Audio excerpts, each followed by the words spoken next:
Bienvenue dans les histoires prénataux, un podcast qui vous plonge avec sincérité et bienveillance dans les coulisses de la parentalité, de la santé de la femme et bien plus. Les histoires prénataux, une présentation de Prénato. Allô Alex! Allô! Bienvenue au podcast Les histoires prénataux.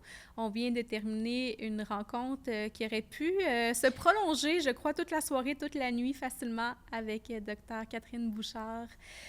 Médecin de famille qui est venu nous parler de santé de la femme, de santé hormonale. On a ciblé le sujet de la périménopause. Oui, on est sorti de notre tradition de grossesse un petit peu pour aller vers un sujet qui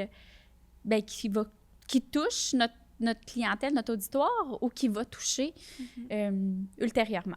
Avec un constat quand même frappant que la périménopause arrive beaucoup plus tôt qu'on le croit. Donc, une jeune trentaine, mettons mi-trentaine, peut durer 10 à 15 ans. Donc, elle nous en a donné des informations en long et en large. On a un peu bifurqué de sujet à quelques reprises, toujours en gardant le focus sur les hormones féminines. Mais ça mériterait d'autres rencontres. C'était tellement... Moi, j'ai absorbé, mangé ses paroles. Appris beaucoup de choses aussi. Oui. Puis je pense que c'est un épisode qui va être autant intéressant pour le public en général et pour les professionnels de la santé qui veulent se renseigner à ce sujet-là. Parce qu'on en vient quand même au constat final que de l'enseignement sur le sujet, autant pour la population que pour les professionnels de la santé, il en manque et il en faut de plus en plus. Donc, je crois que c'est important d'en parler, puis d'en parler encore plus. Puis, bon, on aura peut-être bien d'autres sujets à ce niveau-là qu'on pourra discuter plus tard, mais je pense que c'était une rencontre plus que nécessaire là, pour notre auditoire, malgré qu'on se spécialise plus dans la grossesse et tout ce qui entoure la grossesse. Je crois que la santé de la femme est d'abord et avant tout la base, là, donc c'était plus qu'enrichissant. Ça avait sa place. Oui, vraiment. Bonjour, Dr. Bouchard. Bonjour. Bienvenue au podcast Les histoires prénataux. Bonjour, merci pour l'invitation. Ça nous fait plaisir. Allô, Alexandra. Bonjour. On avait tellement hâte de venir discuter d'un sujet, j'ai envie de dire pratiquement de l'heure, qui est la périménopause, parce qu'on en entend beaucoup. Je vais vous laisser vous présenter, mais avant tout, moi, je voulais prendre le temps de vous remercier d'avoir accepté de venir nous voir, nous parler aujourd'hui, nous informer, nous enseigner sur la santé de la femme, notamment la périménopause. Et Catherine Bouchard, vous êtes docteure de famille diplômée de l'Université de Montréal depuis 2008. Je me suis pris des petites notes pour rien oublier. Vous exercez évidemment actuellement à Québec avec une approche intégrative et fonctionnelle de la santé. Vous travaillez, collaborez également avec la maison Michel Sarrazin pour les soins palliatifs. Exactement. Donc, la spécialité, par contre, qui vous reconnaît le plus, c'est vraiment la santé de la femme, notamment la périménopause. Moi, j'aimerais connaître votre parcours qui vous a mené à vous intéresser à la ménopause, la périménopause, parce qu'on dirait que c'est un sujet, mais j'ai l'impression qu'il est un peu connu. Je ne sais pas si je le dis par habitude, parce que pour moi, c'est encore un petit peu de l'inconnu, même si évidemment, je m'y rapproche, là, comme toute femme de ce monde. Mais j'ai quand même l'impression qu'en termes de spécialité, de médecine, on entend moins parler, je pense, de tout ce qui s'y rapproche. En fait, j'aurais tendance à dire que ce qui m'a amenée à m'intéresser à toute la sphère hormonale, c'est les patientes. Parce que, dans le fond, dans ma pratique, si je peux revenir un peu en arrière, dans le début de ma pratique, moi, je travaillais beaucoup dans les urgences. Fait que j'ai commencé ma pratique médicale, j'ai gradué en 2008, puis j'ai été travailler un peu dans différentes urgences. Je faisais du dépannage à l'urgence. Fait que dans les endroits où il manquait d'effectifs médicaux, je prenais mon auto ou l'avion, puis j'allais. Fait que je travaillais un petit peu partout dans la province. Puis dans les peut-être 10 premières années de ma pratique, j'ai travaillé beaucoup en région. Je me suis établie en Abitibi. Je faisais de l'urgence. Puis après ça, pour des raisons personnelles et familiales, on a décidé qu'on revenait en ville. Moi, je suis native de Québec. On se rapproche de la famille. Puis je suis revenue faire une pratique tout à fait différente au GMF de Sillery, en clinique de médecine familiale. Fait que j'ai délaissé là, les corps d'urgence pour prendre une grosse clientèle. J'ai actuellement 1000 patients. Et j'ai vu que ma pratique devait vraiment changer. Quand je travaillais à l'urgence, je travaillais beaucoup avec des protocoles. Hein, à l'urgence, on a un protocole d'infarctus, un protocole d'infection, un protocole de fracture, en tout cas, toutes sortes d'actions rapides parce qu'on traite beaucoup des maladies aiguës. Quand je suis revenue faire du bureau, là, dans le fond, je fais aussi des soins palliatifs, mais la grosse partie de mon travail, c'est au bureau.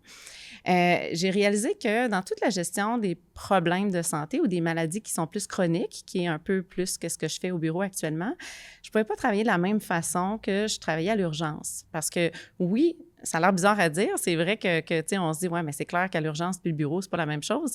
Mais on est beaucoup habitué à faire du débit. Même en clinique, on voit notre médecin, on a des fois 15-20 minutes. On est habitué d'appliquer des protocoles aussi au bureau pour la gestion de toutes sortes de choses, comme le diabète, l'hypertension. Mais j'ai réalisé que ça n'amenait pas mes patients ou mes patientes à être vraiment mieux. Puis, ce que j'avais besoin de comprendre, c'est qu'on doit personnaliser, ce qui m'amène un petit peu à la sphère hormonale. On doit personnaliser notre approche. Puis, ça m'a ramené beaucoup à revenir sur les bancs d'école puis étudier d'autres choses que je connaissais pas bien et qu'on nous apprend peut-être moins en médecine, dans notre cours de médecine, parce qu'on a tellement de choses à couvrir. Puis, je suis revenue vraiment à faire beaucoup de formation sur la santé métabolique, qui inclut aussi beaucoup la sphère hormonale. Mais je suis revenue à étudier beaucoup là aussi les habitudes de vie, les piliers de la santé. Fait que j'ai fait toutes sortes de cours en nutrition, en médecine fonctionnelle et on ne peut pas passer à côté de la santé hormonale lorsqu'on veut personnaliser puis on veut vraiment bien adresser les symptômes à la base de ceux-ci. Fait que c'est ce qui m'a ramené à faire toutes sortes de formations, notamment en santé métabolique, mais beaucoup en santé hormonale, autant chez l'homme que chez la femme. Puis quand je disais au début que ce qui m'a aidé à me ramener à ça, c'est que bien que dans les cours de médecine, on savait c'est quoi la ménopause puis qu'il y avait une période un peu avant, c'est pas quelque chose, malheureusement, sur laquelle il y avait une grosse emphase qui était mise. Puis depuis ma formation, il y a de plus en plus de données scientifiques qui sortent là-dessus. Il y a de plus en plus de livres. Puis là, on a eu tout un aspect médiatique aussi qui est sorti avec différents documentaires sur la santé hormonale. Mais les femmes n'en parlent aussi de plus en plus. Puis c'est en écoutant mes patientes qui se plaignaient de toutes sortes de symptômes que j'expliquais pas, que je suis retournée finalement faire plein de formations pour m'amener à mieux comprendre ce qui se passe dans la vie des femmes bien avant la ménopause. Fait que dans le fond, il y avait une réalité, de ce que je comprends, qui se présentait à vous en clinique pour lesquels, bien, vous trouviez que vous n'étiez pas en mesure de répondre aux besoins. Pas tant outillé, non. non. C'est ça. Puis pas juste vous, je pense la pratique médicale dans son ensemble, ce qui fait que ça vous a amené à aller chercher, mettre des petits outils dans votre coffre à outils pour répondre aux besoins de la clientèle. Ce que ces patientes-là disaient, parce que tu sais, on va en parler, mais la sphère hormonale, ça touche tellement de systèmes dans notre corps, tellement de symptômes que ça peut passer sous la loupe, puis on peut penser que c'est quelque chose, on peut penser que c'est une dépression, on peut penser que c'est juste la vie qui arrive, on peut mettre ça sur le dos de plein de choses, mais finalement, c'est important de bien connaître ce qui se passe au niveau de la physiologie hormonale de la femme, entre autres. Parce qu'on a envie des changements hormonaux, hein, tu sais. Là, on parle déjà de la ménopause, mais, tu sais, des premières menstruations un peu chaotiques à l'arrivée des grossesses, puis tout, vous le savez. Les hormones postpartum, puis c'est ça. J'avais cette conversation-là dernièrement avec une patiente, justement. Je disais, nous, les femmes, quand même, je sais que les hommes, ça doit être à un autre niveau, mais la femme, on a l'adolescence avec nos premières règles. C'est évidemment chaotique au début. Après, on embarque tout de suite dans le processus des bébés. Donc, la grossesse, un gros chamboulement hormonal. On accouche, la chute hormonale. On allaite, encore les hormones. Après, on essaie de retrouver un cycle après nos grossesses qui souvent redevient un peu chaotique. Il n'y a pas de pause. Maintenant, c'est la périménopause. Ouais. Après, c'est la ménopause. Je me dis, où est notre pause des hormones dans tout ça? Il n'y en a pas. Il n'y en a pas. La périménopause, justement, on parle beaucoup de la ménopause, on la connaît dans sa, on va dire, complexité, mais la périménopause, on la voit généralement arriver combien de temps avant de tomber en ménopause? Fait que je rappelle que la ménopause, c'est d'avoir, on la diagnostique, c'est pas une maladie en fait, là, mais on dit qu'une femme est en ménopause quand ça fait 12 mois qu'elle n'a pas de menstruation. Fait que déjà, on se rend compte que le jour où on dit « Ah, vous êtes ménopausée », bien, ça fait déjà 12 mois qu'il se passe clairement quelque chose. Fait que, mais la périménopause, les symptômes, les manifestations peuvent survenir 10 à 15 ans avant. Alors que le cycle menstruel serait encore présent. Absolument. Mais les symptômes commenceraient déjà à... 10 à 15 ans avant. Et la ménopause survient normalement entre 45 à 55 ans. OK. Fait que si on fait du calcul en soustraction, bien, ça peut commencer dans la trentaine. Oui. Incroyable, c'est jeune, dans la trentaine. Puis les premiers facteurs qu'une jeune femme dans la trentaine, justement, pourrait lui donner la puce à l'oreille que peut-être ce seraient les premiers symptômes d'une périménopause, ça ressemblerait à quoi, par exemple? Bien, la périménopause, dans cette grande phase-là qui dure 10 à 15 ans, peut-être moins chez certaines. C'est ça qui est beau, hein, des femmes, on est toutes différentes, puis on a toutes des phases hormonales qui peuvent être différentes aussi. Mais on distingue deux phases de la périménopause. Donc, la première, qui est la précoce, la deuxième, qui est la tardive. Puis c'est deux phases très, très différentes. Puis la première est moins connue, hein, parce qu'on parle souvent de la ménopause, ménopause comme étant des bouffées de chaleur. C'est un peu ça que moi, j'avais appris. Là. Tu sais, la ménopause, c'est des bouffées de chaleur, puis l'arrêt des menstruations. Oui, en gros, c'est ce qu'on retient. Puis c'est un manque d'estrogène. C'est à peu près ça. Mais en fait, il y a 2 hormones maîtresses. Il y a plein d'hormones. Moi, je trouve ça fascinant là, parce que là, tu sais, on va parler d'estrogène, mais on va parler aussi de la deuxième hormone qui est super importante, c'est la progestérone. Puis je pense qu'on en parle beaucoup là, dans la fertilité, puis tout ça, de la progestérone. Mais il y a plein d'hormones qui sont importantes aussi, puis qui jouent tout un rôle entre elles. On n'abordera peut-être pas tout ça, là, mais le cortisol, qui est notre hormone de stress, qui va aller jouer beaucoup sur les hormones féminines. La thyroïde, nos hormones thyroïdiennes sont super importantes, le DHEA, même la testostérone. Fait que toutes les hormones vont valser un petit peu, mais dans la périménopause, les 2 plus importantes, c'est l'estrogène et la progestérone. Puis en fait, ce qui arrive dans la périménopause précoce, parce que vous me demandiez, tu sais, les femmes, qu'est-ce qu'elles peuvent voir au début? Bien, souvent, ce qui arrive, c'est pas une baisse en estrogène, c'est une baisse en progestérone. Puis, les symptômes qui vont survenir en périménopause précoce vont survenir suite à la baisse de progestérone, mais aussi à la perte de l'équilibre entre l'estrogène puis la progestérone. Ces 2 hormones-là, l'estrogène et la progestérone, travaillent un peu ensemble. C'est important d'avoir un bon équilibre parce que l'estrogène, c'est ce qui fait proliférer la couche à l'intérieur de notre utérus qu'on appelle l'endomètre. Puis la progestérone, elle met un petit peu un frein. Fait que, tu sais, quand on manque de progestérone, bien, l'endomètre peut proliférer un peu trop puis créer des saignements qui vont être plus abondants. Alors, dans les symptômes qui vont survenir au début de la périménopause précoce, il va y avoir des saignements plus abondants, il va y avoir des règles qui vont être souvent même plus rapprochées. Puis, il peut survenir un peu une espèce d'irritabilité, un retour des SPM. On parlait là, des menstruations de l'adolescente qui sont un peu chaotiques. Ça peut ressembler un peu à ça, hein, des règles qui sont plus abondantes, les cycles plus courts, l'irritabilité avant les menstruations. Souvent, la progestérone, c'est une hormone de détente. Fait que quand on en a moins, des fois, on va avoir des troubles de sommeil, puis un petit peu, justement, une espèce d'anxiété, un petit fond anxieux qui va revenir. Fait que là, les patientes qui vont me consulter pour me dire, bien, je me demande qu'est-ce qui se passe, bien, ça va être un syndrome assez classique de « mes menstruations sont plus abondantes, mon chum, il est plus capable parce qu'avant mes menstruations, il dit « là, tu vas être menstruée bientôt parce que tu n'es pas d'humeur ».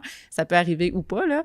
Puis des troubles de sommeil. Puis ça, c'est le tableau initial qui va aussi se mélanger avec une période de vie, des fois, qui est assez tumultueuse. Fait que des fois, ça, tu sais, c'est pas toujours coupé au couteau, mais des fois, ça vient avec une période très occupée. Fait que ça peut passer un petit peu en douce. Mais ça va être la première période là, qui est beaucoup en intensité. Après ça, ce qui va arriver dans la physiologie de la femme, lorsqu'on transige vers la périménopause, qui va être la phase plus tardive, qu'on s'en va vers la ménopause, mais là, l'estrogène va commencer à descendre progressivement. Puis là, à ce moment-là, c'est là qu'elles vont apparaître les fameuses bouffées de chaleur, les sueurs la nuit. La baisse d'estrogène, c'est un peu les symptômes qui vont survenir. Puis là, les cycles, au lieu d'être très abondants, vont devenir moins abondants, puis vont s'espacer tranquillement jusqu'à cesser. Puis dans les autres symptômes qu'on parle très peu de la chute des estrogènes, il va y avoir le brouillard mental, que certaines femmes appellent un peu le brain fog, les troubles de mémoire qui peuvent survenir, des douleurs articulaires, de la fatigue, de la prise de poids, des troubles de libido, toutes des affaires de fun. Puis, comme on en parlait tout à l'heure, parce que ça peut être mélangé un petit peu avec d'autres diagnostics, comment on fait pour une patiente qui se présente avec ces symptômes-là pour s'en aller vers un diagnostic, entre guillemets, de périménopause? Est-ce qu'il y a quand même d'autres éléments à évaluer avant de s'en aller officiellement sur ce diagnostic-là? Absolument. Puis, autant des fois, on a peut-être plus auparavant, parce que là, on se conscientise de plus en plus, des fois, on pensait à tout, sauf les fluctuations hormonales pour expliquer les symptômes, puis on diagnostiquait peut-être des dépressions quand c'était pas le cas. Ou, autant, c'est un piège aussi de dire, bien, tout est à cause des hormones. Là. Je pense que c'est important, quand ça va pas, de consulter, de faire un bon historique pour dire, OK, tu sais, est-ce que c'est des symptômes qui peuvent être attribuables aux fluctuations hormonales ou ça peut être de l'anémie? Est-ce que c'est des troubles de glande thyroïde? Est-ce qu'il y a vraiment une dépression en dessous de ça? Est-ce que la patiente peut faire de l'apnée du sommeil? Y a-t-il un diabète? Fait que, surtout à l'histoire, ou des fois avec certaines prises de sang pour faire les diagnostics alternatifs, c'est là qu'on va aller un peu débroussailler, faire ce qu'on appelle le diagnostic différentiel en médecine, c'est-à-dire de faire un diagnostic, mais qu'est-ce que ça peut être d'autre pour essayer d'être sûr? On n'est pas toujours sûr à 100%, mais des fois, nous aiguiller sur est-ce qu'il y a d'autres diagnostics qui sont possibles ou on est vraiment plus dans la sphère des hormones, finalement. C'est quoi à peu près le pourcentage? Premièrement, est-ce que c'est toutes les femmes qui vont être touchées par une périménopause, que ce soit précoce ou tardive, pour ensuite embarquer dans la vraie phase de la ménopause? Ou il y en a qui vont un petit peu passer, on peut dire, free par rapport à la périménopause puis se diriger tout de suite en ménopause? Bien, en fait, je pense pas qu'on a les chiffres exacts sur la périménopause, mais on sait qu'à la ménopause, il y a 85% des femmes qui vont avoir des symptômes. Fait qu'on peut penser que c'est peut-être à peu près ça, hein? C'est comme c'est un continuum, là. Mais c'est intéressant ce que vous dites parce qu'il y a des femmes qui vont effectivement passer cette période-là un peu tout en douce, puis il y en a d'autres que ça va être très symptomatique, mais des fois, dans la douceur que ça peut avoir, ça ne veut pas dire qu'il n'y a pas eu un petit peu d'insomnie qui peut être attribuable à ça. Mais moi, je pense qu'on doit s'apparenter là, d'un pourcentage assez élevé de femmes qui vont ressentir certains symptômes. C'est juste qu'il y a des femmes qui vont avoir des symptômes un petit peu moins... moins flamboyants ou qui passent, tu sais, si on a des enfants qui ne dorment pas bien ou que... Puis on va mettre la faute sur d'autres choses. Absolument. Mais si on est fort là-dessus. Hein? Puis surtout aussi, bon, la périménopause, ça peut durer 10 à 15 ans. Généralement, on doit être relativement dans la trentaine, mi-trentaine ou jeune trentaine. C'est souvent une période relativement charnière de nos vies où on est au pic côté familial, carrière, les projets, que ça peut être les déménagements, les maisons, bref, les relations. Donc, c'est facile, en fait, de mettre la faute sur d'autres choses que nos hormones, alors qu'au final, nos vies sont très dirigées, je le constate là, par nos hormones tout au long de notre vie. C'est assez inquiétant, j'ai envie de dire. Puis, je continue parce que là, on parle beaucoup des hormones, l'impact sur le cycle menstruel. Nous qui travaillons avec une clientèle de jeunes femmes enceintes ou en voie de devenir enceintes, est-ce qu'il y a un impact significatif de ce changement-là du cycle menstruel en lien avec la périménopause en général sur la fertilité en général? Bien, c'est sûr que à la minute où il y a des changements au niveau hormonal, ça peut affecter la fertilité. Fait que plus on s'en va vers la ménopause, moins les cycles vont être ovulatoires. Évidemment, il n'y a pas beaucoup d'estrogène, mais je pense très certainement là, que dans des phases plus précoces, il va y avoir des cycles qui vont être anovulatoires, puis ça peut très certainement changer la fertilité. Puis de plus en plus, on voit des femmes qui, justement, priorisent leur carrière, puis là, ils ont un désir de grossesse un peu tardif. Fait que sachant que ça peut survenir, tu sais, c'est très certainement prendre en cause dans le désir de fertilité, que c'est quelque chose qui peut survenir assez précocement. Puis qu'est-ce qu'on peut faire pour contrer justement le tout? Parce que oui, c'est vrai, nous, on le voit dans notre clientèle, les femmes qui viennent nous voir, généralement, c'est pas rare d'en voir à la mi-trentaine, même on approche la quarantaine ou début quarantaine. Autre qu'un traitement hormonal, est-ce qu'il y a quelque chose qui peut aider à contrer tout ça? Parce que là, j'imagine ce serait de venir faire un dosage pour l'estrogène, la progestérone, de revenir balancer le tout. Est-ce que c'est ce qui pourrait vraiment réellement aider à un trouble de fertilité chez la femme ou c'est trop méconnu encore dans le moment pour voir une corrélation? Bien, je ne suis pas une experte en fertilité, fait que les patientes qui ont un désir de grossesse dans cette période-là, je pense qu'évidemment, il faut consulter puis avoir, puis souvent, même si c'est des patientes chez qui on va donner de la progestérone, là, je ne suis pas une pro dans le domaine, mais des fois, on va voir ça. Ouais. Mais j'aime beaucoup la question, qu'est-ce qu'on peut faire? Il y a toujours quelque chose à faire, puis c'est un peu mon dada quand je fais de la gestion ou de l'enseignement au niveau des maladies chroniques, il y a toujours des choses qu'on peut faire par nos habitudes de vie. Encore plus en ménopause, on le sait que plus les femmes vont être dans un environnement stressant, plus ils vont moins bien gérer leur stress, parce que le stress, c'est correct d'en avoir, mais c'est un peu l'équilibre qu'on a par rapport à ça.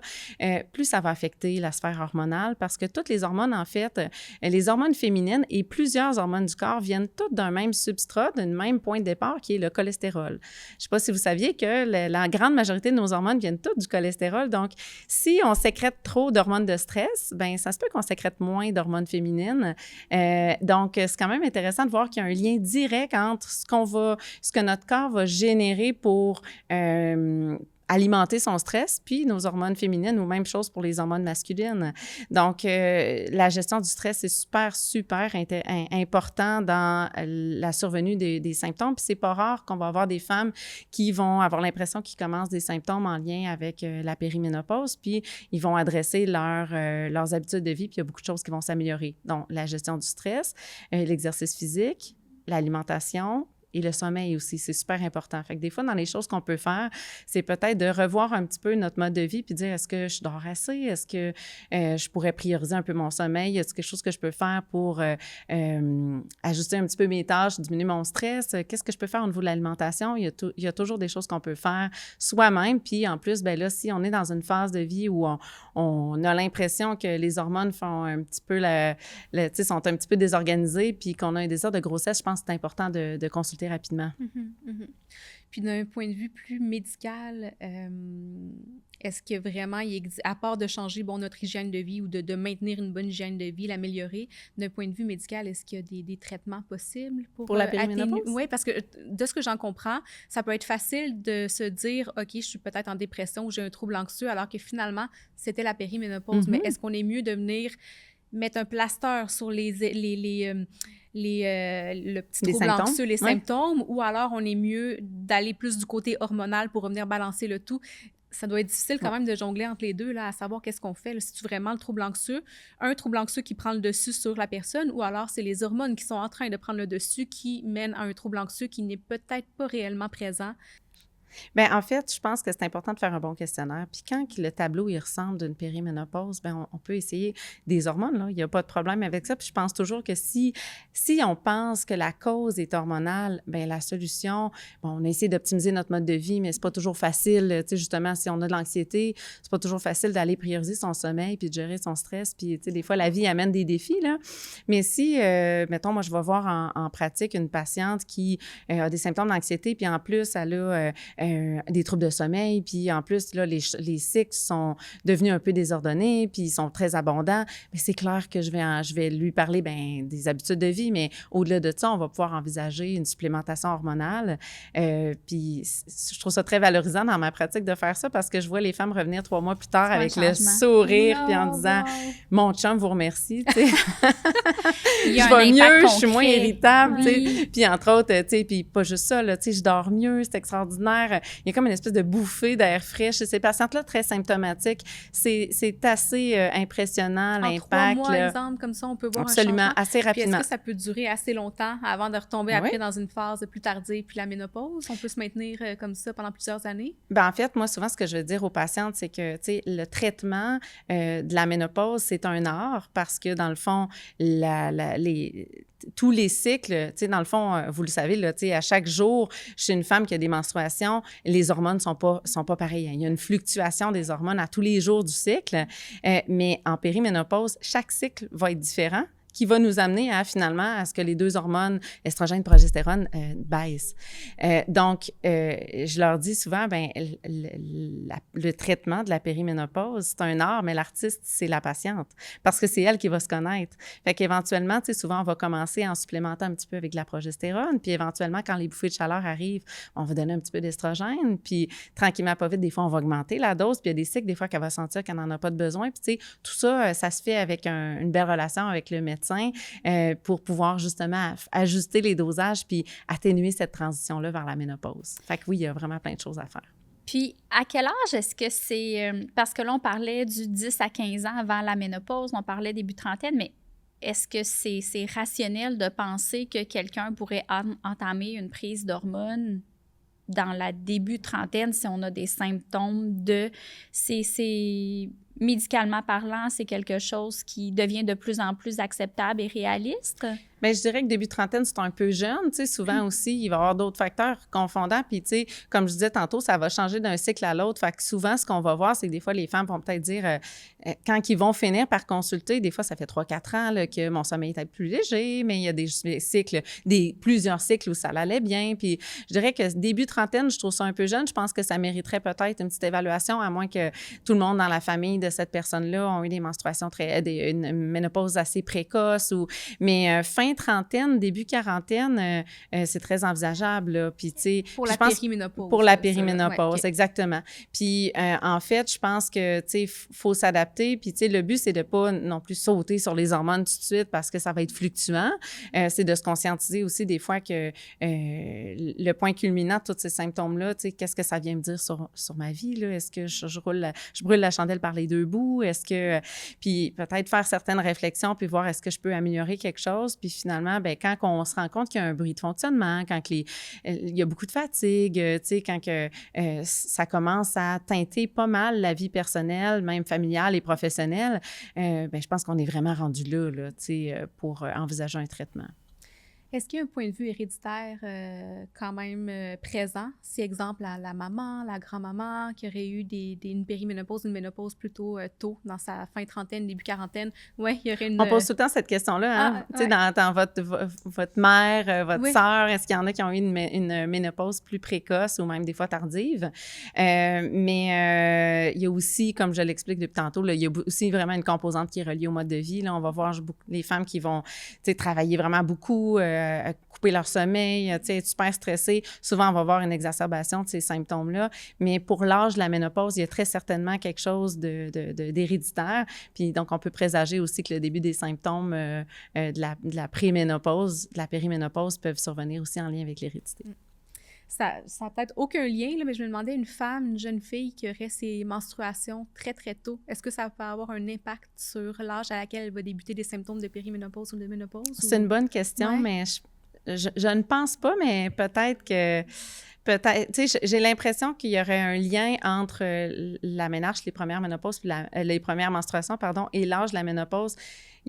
Ces deux éléments-là de la vie ont probablement une incidence, un lien avec la génétique, mais est-ce que le fait d'avoir des menstruations plus tôt va amener l'arrêt des menstruations plus tôt aussi? Je ne le sais pas. C'est une bonne question. Je pense pas, mais peut-être qu'il y aurait une réponse autre, mais je ne pense pas. OK. Mais ce qu'on peut en retenir, c'est vraiment évidemment notre mode de vie, puis le petit côté héréditaire là, Absolument. qui peut faire sa place dans tout ça. Est-ce que ça peut devenir inquiétant dans certaines situations, ces symptômes-là? J'imagine un peu la dépression, là, l'état dépressif doit être le plus inquiétant. Là. Les segments aussi, s'ils sont très, très abondants. Puis les symptômes au niveau de l'anxiété puis de la dépression, absolument. Puis à ce moment-là aussi, c'est super, je rappelle l'importance de valider qu'il n'y a pas d'autre chose, là, tu sais. Puis de bien adresser la situation. Là, en professionnel de la santé. J'allais demander, est-ce que la prise d'hormones, c'est quelque chose qui fait peur à vos patients? Oui. Oui. Puis... Ça dépend. Les patientes informées, souvent, qui ont lu ou qui ont écouté des documentaires, des fois, ils arrivent, sont vraiment prêtes. Puis à ce moment-là, moi, je trouve ça extraordinaire quand les patientes s'informent. Puis là, on peut avoir vraiment une belle discussion, mais c'est vrai que ça fait peur. Hein? Puis en fait, il y a toute une petite historique pourquoi que, tu sais, il y a peut-être eu moins de soutien au niveau de la ménopause, puis peut-être une peur par rapport à la prescription d'hormones, parce qu'il y a une grosse étude qui s'appelle l'étude WHY pour Women Health Initiative. C'est une étude qui avait été débutée dans les années 90. Puis en fait, c'est très intéressant parce que ça a vraiment changé complètement les habitudes de prescription parce qu'avant, il y avait comme plus une facilité à prescrire. Les femmes étaient beaucoup plus sur les hormones. Puis ça a été une grosse étude qui a été publiée, en fait, dans les débuts des années 2000, fait qu'il y a plus de 20 ans. Les données préliminaires de l'étude a été arrêtée comme rapidement parce que ça avait démontré une augmentation des risques de thrombose, de maladies cardiovasculaires puis de cancer. Puis là, bien, il y a eu beaucoup de couverture médiatique là-dessus, ce qui a fait que ça a fait peur aux femmes, aux médecins, puis il y a comme une espèce de blocage de prescription, puis finalement, ce que ça nous a amené à faire, c'est à prescrire le moins d'hormones possible. Puis maintenant, plus de 20 ans plus tard, on réalise que on s'est peut-être emballé un peu avec les conclusions de cette étude-là parce que, tout d'abord, il y a beaucoup de critiques là, par rapport à cette étude parce que non seulement, là, on est sorti un petit peu rapide dans des conclusions un petit peu hâtives, mais aussi, ce qu'il faut savoir, c'est que dans cette fameuse étude-là, l'âge moyen de prescription de l'hormonothérapie était de 63 ans, ce qui est vraiment pas l'âge à laquelle... on prescrit des hormones normalement, là. Ça va être plus proche de même un petit peu avant la ménopause puis dans la phase subséquente. C'était aussi des femmes qui étaient asymptomatiques. Fait que là, maintenant, on ne prescrit pas des hormones pour le fun, mais dans le but de l'étude, c'était de voir est-ce que si on donne des hormones à une grande majorité des femmes, on va avoir un effet préventif sur certaines maladies. Puis l'autre affaire super importante à dire, c'est que ce n'étaient pas des hormones qui étaient dites bioidentiques. Parce que là, on en parle beaucoup de plus en plus. Hein. On a des hormones qui étaient des hormones plus, pas conventionnelles, mais des hormones non bioidentiques. Puis maintenant, on a des hormones qui sont bioidentiques, c'est-à-dire que la structure moléculaire de l'hormone est identique à celles du corps qui sont produits dans le corps de la femme. Fait que là, il y avait vraiment toute une grosse distinction, puis des conclusions hâtives qui sont sorties. On avait oublié de dire que chez les femmes pour qui les hormones avaient été députées plus tôt, il y avait un effet préventif au niveau du risque de fracture puis du risque de cancer. Fait que maintenant, on débroussaille un peu tout ça, mais c'est incroyable comment cette publication-là a fait peur aux femmes puis aux praticiens. Puis là, on a encore un peu de retard suite aux répercussions des publications de l'étude Y, qui a sorti quand même des belles choses, mais je pense qu'on a tellement eu peur qu'on a arrêté tout de prescrire. Puis cette peur-là persiste encore aujourd'hui. Puis c'est pour ça que maintenant, on en parle de plus en plus. On en parle aujourd'hui, mais je pense que c'est important de continuer d'en parler parce qu'il y a des femmes qui vont souffrir longtemps, en silence, en disant, on est habitué avec des femmes de toffer, tu sais. Quand on toffe les menstruations, il ne faut pas dire un mot. Les grossesses, c'est pas toujours facile, mais il ne faut pas dire un mot. On travaille fort.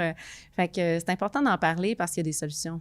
Est-ce que pour les jeunes femmes, pour un anovulant, c'est un petit peu la même chose qui a été dit dans l'étude Y, justement, de ne pas c'est pour ça que pendant plusieurs années, il me semble que j'ai l'impression qu'on évitait à tout prix les hormones, les stérilets avec hormones, les anovulants.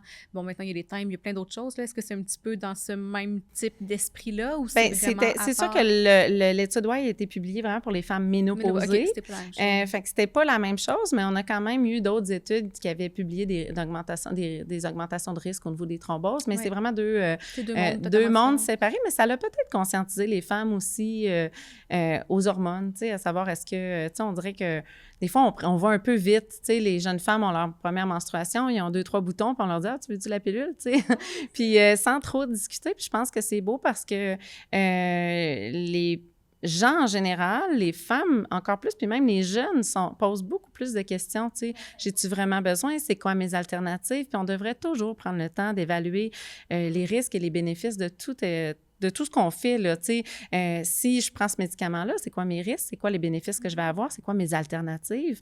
Pour que le choix reflète nos valeurs, nos préférences, puis c'est vraiment ce qu'on veut, avec les conseils du professionnel qui nous conseille sur le sujet, là. Fait que, en niveau de la contraception, je trouve ça beau, moi. Je pense que les jeunes, là, j'ai une patiente récemment, elle me posait plein de questions, puis elle avait été voir sur TikTok, là, puis là, il y avait plein d'infos qui circulent, puis des fois, il y en a qui sont erronées, puis il faut comme travailler un peu là-dessus. Mais au moins, je me dis, moi, ça me dérange jamais, là, de travailler sur des conceptions erronées parce que ça me permet de donner de l'information. Je préfère ça à quelqu'un qui sait pas, tu sais, puis qui a peu d'intérêt à savoir parce que je me dis, tu sais, une contraception, quand on la prend, souvent, on la prend longtemps, puis c'est notre corps à nous. Il faut savoir qu'est-ce qu'on prend tous les jours, là. Est-ce que, on parlait de TikTok, mais est-ce que les médias sociaux tendent à... comment je pourrais poser ma question? Est-ce que les médias sociaux les gens sont plus en faveur de la prise d'hormones dans ce contexte-là, où on voit beaucoup passer de fausses informations qui pourraient faire en sorte que les patientes pourraient décliner un peu cette proposition-là? Je pense qu'on est plus sur le favorable actuellement. Les femmes s'informent, puis tu sais, ça fait un monde de sens. Surtout, je pense que ce qui est très parlant, c'est quand les femmes vont aller lire, puis ils vont dire « Ah, c'est moi ça! » Tu sais, je me reconnais à 100%. Puis quand c'est très souffrant, là, tu sais, surtout, ils voient un petit peu, des fois, ça va semer une graine, ils vont aller lire un petit peu, puis les femmes arrivent de plus en plus convaincues. Puis après ça, ben c'est sûr qu'on retravaille un peu à dire « Voici, c'est quoi les produits qui sont offerts. » Moi, je reviens tout le temps, c'est pilier la santé puis les habitudes de vie. Pour moi, c'est important. Mais après ça, tu sais, je pense que c'est un virage qui est plutôt favorable. Okay. Est-ce que vous considérez qu'il y a quand même un manque au niveau de l'éducation hormonale, que ce soit des professionnels de la santé ou alors nous, de notre part, dans la société, de la population en général? De moins en moins. De moins en moins, hein? Fait que c'est de mieux en mieux. C'est bon, mais tu sais, on part de loin, là, comme j'expliquais avec l'étude Y, tu sais, ça a fait quand même de grosses répercussions. Puis là, tranquillement, pas vite, on réapprivoise. Puis c'était correct parce que ça nous a permis de refaire une belle revue de ce que la science nous dit pour nous dire, OK, c'est-tu sécuritaire? Est-ce que ça l'est pas? Fait que ça nous permet de refaire les choses comme il faut, finalement. Puis de plus en plus, les professionnels de la santé, les patientes sont informés. Puis je pense qu'on s'en va vers un discours qui est de plus en plus fluide sur l'hormonothérapie. Est-ce qu'il y a des ressources, justement, par rapport rapport à l'hormonothérapie qui sont facilement accessibles pour nous si on a envie d'aller chercher l'information? Est-ce que vous avez que ce soit des lectures, des études, des livres par rapport à ça pour aller en apprendre davantage? En fait, il y a un beau guide qui est sorti tout récemment, qui est le guide de l'INES. L'INES, c'est l'Institut national d'excellence en santé et services sociaux, qui sort des guides qui sont vraiment très complets.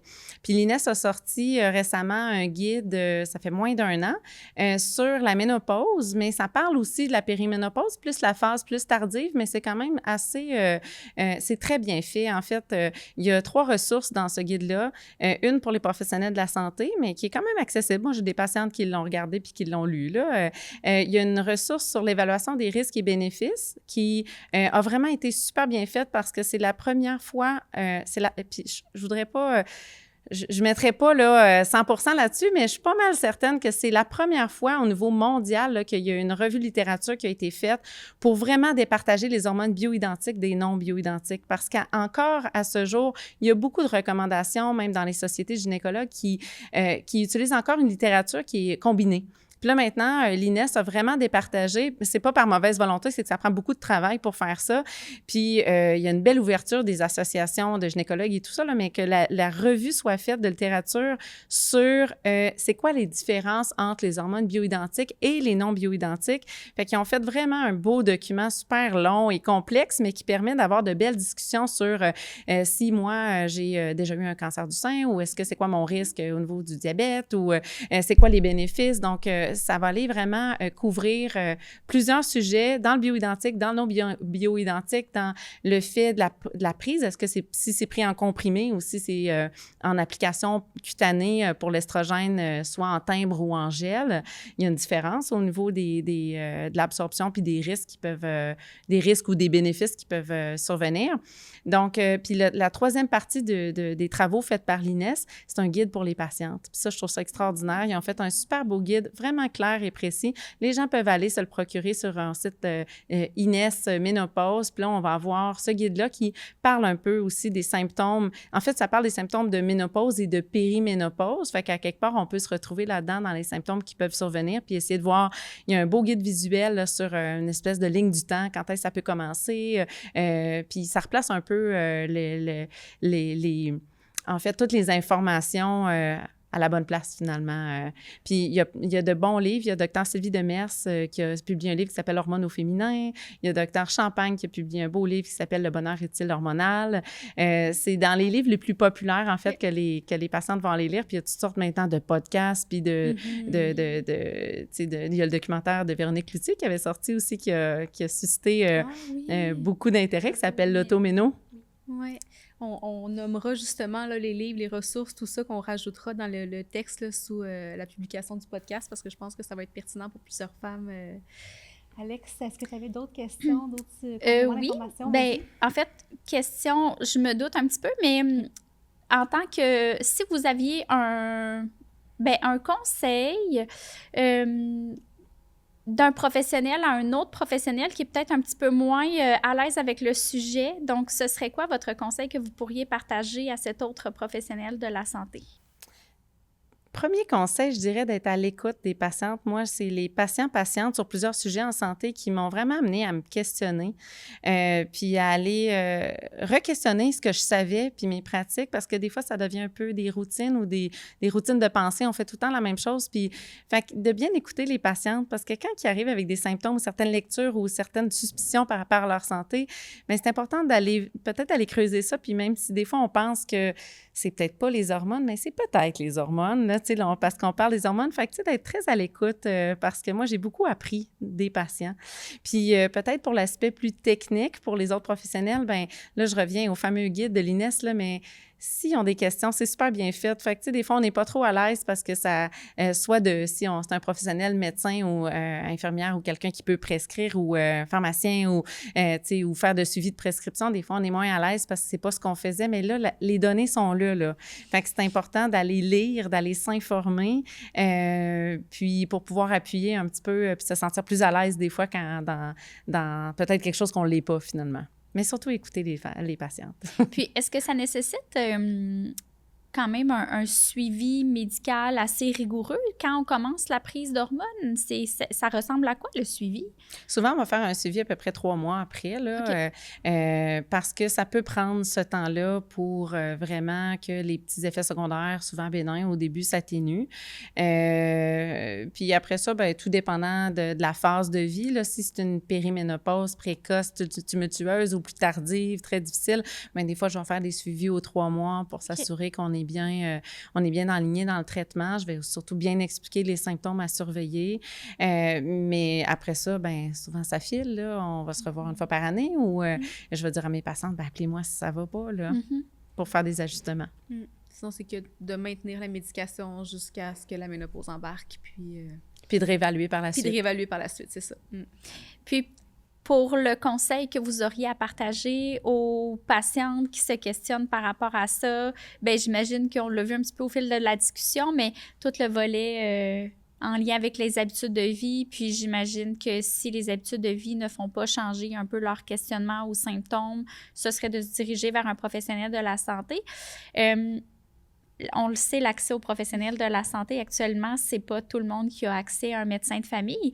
Donc, malheureusement, pour quelqu'un qui n'aurait pas accès à un médecin de famille, évidemment, il y a des ressources au privé qui peuvent exister, mais est-ce qu'il existe quelque chose au niveau du public ou ça demeure plus difficile? Ouais. Moi, dans le GMF où je travaille, je suis responsable de la clinique de santé hormonale. Fait que nos patients ont la possibilité de, même si c'est pas mes patients, je fais une clinique, dans le fond, une fois par mois. Je travaille même avec notre pharmacienne. Fait que là, on est capable de bien conseiller sur, des fois, la voie d'administration, s'il y a un problème avec l'application, les dosages et tout ça. Mais malheureusement, je n'ai pas beaucoup de réponses sur l'accès. À part le privé, là, il y a encore du travail à faire pour l'accès. Fait que... Ce serait de regarder peut-être plus les... Bien, normalement, on peut avoir accès, soit par... maintenant, on a le GAP, là, qui est le guichet d'accès pour pouvoir aller consulter. Puis après ça, bien, si on est bien préparé à cette rencontre-là, bien, naturellement, le médecin devrait faire un bon questionnaire, faire le diagnostic différentiel, voir s'il y a d'autres choses. Puis si c'est indiqué, bien, acquiescer peut-être à la prescription, qui peut être aussi partiellement suivie avec le pharmacien. On a des belles collaborations, des fois avec l'infirmière de la clinique. Fait que je dirais que, si on n'a pas de médecin de famille, c'est de passer peut-être par le guichet d'accès. Puis si c'est très compliqué ou ça ne répond pas à nos attentes, bien peut-être, puis notre budget le permet, peut-être de s'orienter vers des ressources privées à ce moment-là. Au niveau financier, le coût des hormones, est-ce que c'est quelque chose qui est couvert par la RAMQ? Est-ce que c'est couvert par certaines assurances privées? On en est où par rapport à ça? Maintenant, après le documentaire L'Automéno, il y a eu tout un mouvement médiatique qui a permis, en fait, parce qu'avant, ce qui était couvert par la RAMQ, c'était les hormones non bioidentiques. Puis là, maintenant, les hormones bioidentiques sont couvertes par la RAMQ, surtout pour l'estrogel puis la progestérone en comprimé. Après ça, bien, les timbres ne le sont pas toujours. Fait que là, à ce moment-là, c'est plus du cas par cas, mais l'accès aux hormones bioidentiques de base, là, ce que je prescris 90% du temps, est couvert par la RAMQ. Oui, intéressant. Oui, vraiment. Donc, on note, il y a encore du travail à faire, évidemment, mais on note quand même une belle amélioration. Mais c'est de continuer, justement, à faire du bruit là-dessus. C'est le documentaire de Véronique Cloutier là, qui a fait bouger les choses. Ça. Ben, tant mieux. Mais tant mieux. Mais c'est ça, les femmes ont parlé. Puis... Je pense que ça a résonné. Puis, en fait, c'est des produits qui sont plus sécuritaires. Hein. On sait que les hormones bioidentiques peuvent même diminuer le risque de fracture, d'ostéoporose, de diabète de type 2. Puis même lorsque sont débutés dans une bonne période, là, ça pourrait même diminuer le risque de cancer du sein. Donc, puis là, on parle pourrait parce qu'on émerge dans la littérature, mais c'est quand même assez sécuritaire. Fait que je pense que c'est très important d'en parler puis justement d'avoir une belle couverture de produits qui sont sécuritaires. Intéressant. Est-ce qu'il y aurait d'autres choses que vous croyez qui seraient pertinentes pour notre auditoire de savoir qu'on n'aurait peut-être pas abordé? Bien, moi, je voudrais juste dire aux femmes qui passent par ces phases-là hormonales qui sont des fois difficiles de se donner de la douceur puis de la bienveillance. Parce que c'est des on l'a dit tantôt, hein, c'est une période de vie qui est vraiment exigeante. Puis la pire chose qu'on peut faire, c'est de se taper sa tête, de se dire que, je suis pas bonne, puis de voir ça comme quelque chose de difficile. Puis, ça peut être justement une période un peu tumultueuse, mais qui nous ramène à se questionner sur notre mode de vie, nos valeurs, comment se prendre soin. Hein. On se perd un petit peu dans notre travail, dans notre rôle de maman. Puis je trouve que c'est une période où on peut justement prendre le temps de se questionner, puis prendre le temps de se prendre soin, puis se donner douceur et bienveillance. Absolument. C'est bien dit. Mais merci beaucoup. Merci beaucoup. Ça fait plaisir. C'était super intéressant. J'ai appris plein de choses. Moi aussi. Et j'ai peur maintenant d'être en périménopause. Il y a des solutions. Il y a des solutions, par contre. C'est la bonne nouvelle que j'ai appris aujourd'hui. Merci beaucoup de ta visite. Merci pour l'invitation. Les histoires prénataux. Paroles d'experts, récits de vie, tout sur la parentalité et la santé de la femme. Suivez-nous sur nos plateformes et abonnez-vous pour découvrir nos prochaines rencontres inspirantes.